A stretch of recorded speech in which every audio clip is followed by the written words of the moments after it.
Mislim da će se većina knjigoljubaca složiti oko jedne dosta velike dileme, a to je da li slušati audio knjige ili čitati fizičke kopije.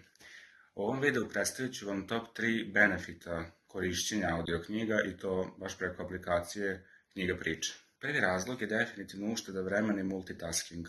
Audio knjige nam omogućuju da ih slušamo i dok šetamo, dok putujemo, dok spremamo ručak, dok spremamo kuću, što nam pomaže u uštedi tog mrtvog vremena koje trošimo na te neke svakodnevne aktivnosti. Drugi razlog, odnosno drugi benefit slušanja audio knjiga, jeste veća pristupačnost i manje naprezanje.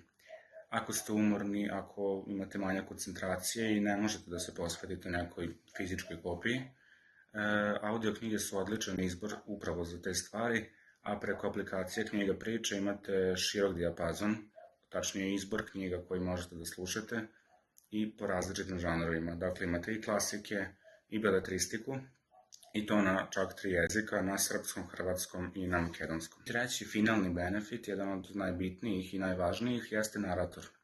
Dobri naratori umeju da unesu emociju, ritam i atmosferu u knjigu koju slušate, pa samim tim ćete imati veći doživljaj nego kada je čitate sami u tišini. I ovo je bila neka moja top 3 razloga zašto bi svako trebalo da da šansu audio knjigama, a vi mi sada pišite u komentarima da li ste vi više tim audio knjige, tim fizičke kopije, nešto treće, ili oba ova u zavisnosti od situacije.